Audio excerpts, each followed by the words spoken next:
കഴിഞ്ഞ ദിവസങ്ങളിൽ ഒരു കാപ്പ കേസ് പ്രതിയുടെ അറസ്റ്റ് തിരുവനന്തപുരത്ത് നടന്നിരുന്നു. നിങ്ങളിൽ പലരും തന്നെ ശ്രദ്ധിച്ചിട്ടുണ്ടാകും. കാരണം അദ്ദേഹം BJPയുടെ ഒരു നേതാവാണ്.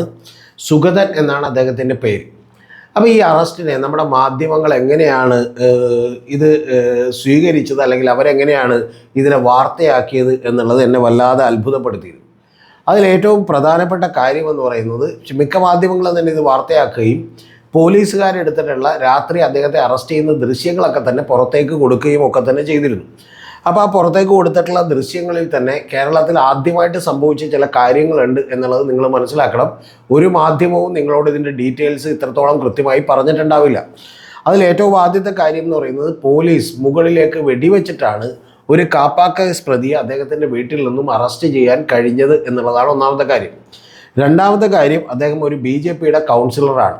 അപ്പോൾ എന്തിനാണ് രാത്രി പോലീസ് ചെന്ന് അറസ്റ്റ് ചെയ്തത് എന്നുള്ളതാണ് എല്ലാവരും ചോദിക്കുന്നത്. അതിൻ്റെ കാരണം, ഇദ്ദേഹം ഒരു കേസിൽ മുൻകൂർ ജാമ്യവുമായി ബന്ധപ്പെട്ട് മുൻകൂർ ജാമ്യത്തിന് കൊടുത്തിട്ട് അത് കിട്ടാത്തതുകൊണ്ട് ഇദ്ദേഹം ഒളിവിലായിരുന്നു ഇദ്ദേഹം രാത്രിയാണ് വീട്ടിലേക്ക് എത്തിയത്. അപ്പം പിന്നെ പകൽ വന്നിട്ട് പിടിക്കാമെന്ന് പോലീസുകാർക്ക് വിചാരിക്കാൻ പറ്റില്ല. അങ്ങനെ രാത്രിയാണ് ഇദ്ദേഹം വീട്ടിലേക്ക് എത്തിയത്. ആ വീട്ടിലേക്ക് എത്തിയപ്പോഴാണ് ഇദ്ദേഹത്തെ ഈ സുഗതൻ എന്ന് പറയുന്ന ഒരു ഗുണ്ടയെ പിടിച്ചത്. ഈ കാപ്പ കേസ് പ്രതി എന്ന് പറഞ്ഞാൽ ഒരു കേസിൽ മാത്രം പ്രതിയല്ല കേട്ടോ. അങ്ങനെയാണെങ്കിൽ കാപ്പ കേസ് വരില്ല. കാപ്പ എന്ന് പറയുന്നത്, നിങ്ങൾ നിരവധി കേസുകളിൽ പ്രതിയാവുകയും അതോടൊപ്പം തന്നെ നിങ്ങൾക്കൊരു ക്രിമിനൽ സ്വഭാവമുള്ള ആളാണ് എന്നുള്ളത് കളക്ടറുടെയൊക്കെ രേഖയിൽ വരികയും ചെയ്താലാണ് നിങ്ങളൊരു കാപ്പ, അതായത് മുൻകരുതലിന് വേണ്ടി അറസ്റ്റ് ചെയ്ത് വെക്കാവുന്ന ഒരു പ്രതിയായി ഇന്ത്യയിലെ നിയമങ്ങളനുസരിച്ച് തീരുന്നത് എന്നുള്ളത് നിങ്ങൾ മനസ്സിലാക്കണം. അങ്ങനെയുള്ള ഒരാളാണ് BJPയുടെ കൗൺസിലറായി അവിടെ നിന്ന് മത്സരിച്ചത് എന്നുള്ളത് മാധ്യമങ്ങൾക്കൊന്നും വാർത്തയായില്ല. രണ്ടാമത്തത്, അദ്ദേഹത്തെ അറസ്റ്റ് ചെയ്യപ്പെട്ടപ്പോൾ പോലും മാധ്യമങ്ങൾ വളരെ സാന്ത്വനമേകുന്ന ഒരു നിലപാടാണ് സ്വീകരിച്ചത്. ഇതിൻ്റെ പുറത്ത് വലിയ ചർച്ച ഉണ്ടായില്ല. പകരം ഒരു CPMൻ്റെ ഏതെങ്കിലും ഒരു കൗൺസിലറായിരുന്നു ഇതുപോലെ അറസ്റ്റ് ചെയ്യപ്പെട്ടിരുന്നുവെങ്കിൽ നമ്മുടെ മാധ്യമങ്ങൾ ഇതിനെ എങ്ങനെയൊക്കെ വ്യാഖ്യാനിക്കുമായിരുന്നു. CPM അടിപൊളി തകർന്നിരിക്കുന്നു, വളരെ മോശപ്പെട്ട പാർട്ടിയാണ് എന്നുള്ള നിലക്ക് ന്യായീകരിച്ചേനെ. നമുക്കെല്ലാം പണ്ട് ഓർമ്മയുണ്ട്, ചേർത്തലയിൽ ഒരു പാവം പിടിച്ച ഓമനക്കുട്ടൻ, അദ്ദേഹം ദുരിതാശ്വാസ ക്യാമ്പിലേക്ക് ഓട്ടോറിക്ഷയിൽ സാധനങ്ങളുമായിട്ട് എത്തുകയും ആ സാധനങ്ങളുമായിട്ട് വന്ന ഓട്ടോറിക്ഷയ്ക്ക് കാശ് കൊടുക്കാൻ തികയാതെ 10-20 രൂപ അവിടെ നിൽക്കുന്ന ആരോടോ മേടിക്കുകയും ചെയ്തതിൻ്റെ ഭാഗമായി ഓമനക്കുട്ടനെ എങ്ങനെയാണ് വലിയ കൈക്കൂലിക്കാരനും അഴിമതിക്കാരനും ദുരിതാശ്വാസത്തിൽ നിന്ന് എങ്ങനെയാണ് അതുപോലും കട്ട് തിന്നുന്നവനുമാക്കി മാധ്യമങ്ങൾ മാറ്റിയത് എന്നുള്ളത് എൻ്റെ പ്രിയപ്പെട്ട ആളുകളൊന്ന് ഓർത്ത് നോക്കണം. ഓമനക്കുട്ടൻ്റെയൊക്കെ വീടിൽ നിന്ന് സാധാരണ വീടാണ്, ഒരു പാവപ്പെട്ട കുടുംബത്തിൽ നിന്നാണ്. അദ്ദേഹം ഒന്നും വലിയ സമ്പന്നനായിട്ടില്ല. ഇതുപോലെയൊക്കെ അടിച്ചു മാറ്റിയിട്ട് പിന്നീട് ഇവർക്ക് തന്നെ തെളിഞ്ഞു, നാണം വന്നു, അതുകൊണ്ട് ഇവരൊക്കെ തന്നെ സമ്മതിച്ചു. പക്ഷെ ഇപ്പോഴും മാധ്യമങ്ങൾ ചോദിക്കാത്തൊരു ചോദ്യമുണ്ട് കേട്ടോ. അത് നിങ്ങൾ മറന്നു പോകരുത്.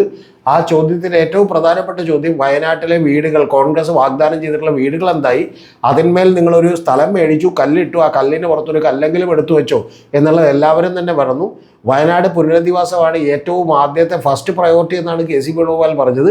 പക്ഷേ ഇപ്പോൾ മാസങ്ങളായിട്ടും ഈ പറഞ്ഞ ഇത്ര ദിവസങ്ങൾ കഴിഞ്ഞിട്ട് പോലും ഇവർക്ക് ഇനിയിപ്പോൾ പിരിക്കാനൊക്കെ എളുപ്പമാണ്. ആ പിരിക്കാനൊക്കെ സൗകര്യമുണ്ടായിട്ട് പോലും ഇവരവിടെ ഒരു കല്ല് പോലും വെച്ചിട്ടില്ല, ഒരു വീടിൻ്റെ പോലും പണി തുടങ്ങിയിട്ടില്ല. ആകെ ഒരു മോഡൽ വീട് വെക്കാനുള്ള ഒരു അനുമതി മാത്രം മേടിച്ച് അത് കടലാസിൽ ഈ പറഞ്ഞതുപോലെ അവിടെ ചിതലരിച്ചുകൊണ്ടിരിക്കുകയാണ് എന്നുള്ളത് പ്രിയപ്പെട്ട സുഹൃത്തുക്കൾ മറന്നു വരുന്നത്.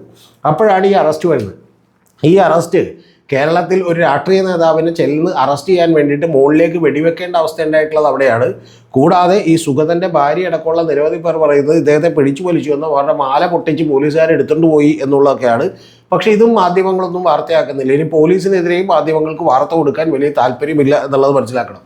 ഇതെല്ലാം കഴിഞ്ഞതിന് ശേഷം ഇപ്പോൾ യഥാർത്ഥത്തിൽ CPM ആയിരുന്നു, CPMൻ്റെ മേയർ ആയിരുന്നുവെങ്കിൽ എന്തൊരു പുകിലായിരുന്നു തന്നെ. ആ മേയർ അദ്ദേഹത്തെ ന്യായീകരിച്ച് എന്തെങ്കിലും പറഞ്ഞിരുന്നുവെങ്കിൽ മാധ്യമങ്ങൾ എത്രത്തോളം അട്ടഹാസം വൈകുന്നേരത്തെ ചർച്ചകളിൽ ചൊരിഞ്ഞനെന്ന് പ്രിയപ്പെട്ട പ്രേക്ഷകരോട് ആലോചിക്കണം. പക്ഷേ മേയർ VV രാജേഷ് വന്നിട്ട് പറയുന്നത്, അദ്ദേഹം കാപ്പ കേസിലെ പ്രതിയാണെന്നുള്ളതിന് എന്താണ് രേഖയുള്ളത്, എവിടെ രേഖ, എങ്ങനെയാണ് രേഖ, ഞങ്ങൾക്ക് ആർക്കും അറിയില്ല എന്നാണ് പറയുന്നത്.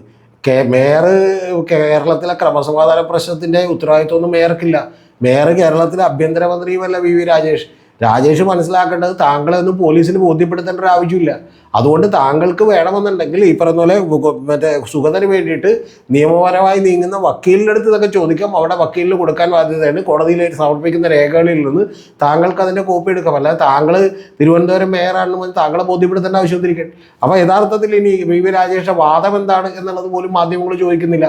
വാദം എന്താ? ഇദ്ദേഹം ഒരു കാപ്പ കേസ് പ്രതിയല്ലെന്നാണോ വാദം? അതാണോ വാദം? അങ്ങനെ പോലും മാധ്യമങ്ങൾ ചോദിക്കുന്നില്ല. എന്തൊരു സോഫ്റ്റായ സമീപനം, എന്തൊരു തലോടൽ എന്ന് മാത്രമേ എനിക്ക് പറയാനുള്ളൂ. ഒരേ സമയം തന്നെ നിങ്ങൾ മനസ്സിലാക്കണം കേട്ടോ, കോൺഗ്രസിൻ്റെ പോലീസ് ആയതുകൊണ്ട് അവരെയും തലോടുന്നു, അതേസമയം BJPയുടെ കൗൺസിലർ ആയതുകൊണ്ട് സുഗതനെയും എന്ത് ചെയ്യുന്നു, തലോടുന്നു എന്നുള്ളത് നിങ്ങളൊന്ന് അറിയണം. ഇനി അടുത്തത്, ഇനി മറ്റൊരു വിഷയം, അതും മാധ്യമങ്ങൾ തുറക്കുന്നില്ല. ഈ സുഗതൻ എന്ന് പറയുന്ന ഒരാൾ നേരത്തെ ഒരു ഓട്ടോറിക്ഷ ഡ്രൈവറായിരുന്നു. അപ്പോൾ അദ്ദേഹത്തിന് എങ്ങനെയാണ് ഇത്തരം വലിയ സമ്പന്നനായി മാറിയത് എന്നുള്ളത് നമ്മളൊന്ന് ആലോചിക്കണ്ടേ.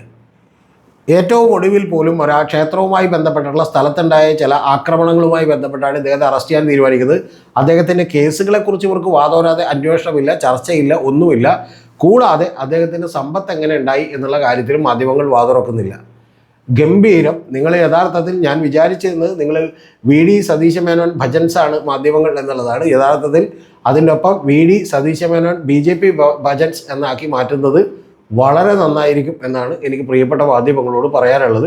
ഇതൊന്നും വലിയ ചർച്ചയാവില്ല. ഈ സുഗതൻ്റെ പേര് നമുക്ക് കുറച്ച് കഴിയുമ്പോൾ ഓർമ്മയുണ്ടാവില്ല എന്നുള്ളത് കൂടി പറഞ്ഞോട്ടെ. അതേസമയം ഓമനക്കുട്ടൻ്റെ പേര് നമുക്ക് ഓർമ്മയുണ്ടാവും. മറ്റു പല ചെറിയ കാര്യങ്ങളിലും അവരുടെയൊക്കെ പേരുകൾ നമുക്ക് ഓർമ്മയുണ്ടാവും. കാരണം അതൊക്കെ CPM-ൻ്റെ അനുഭാവികളാണെങ്കിൽ ഓർമ്മയുണ്ടാവും.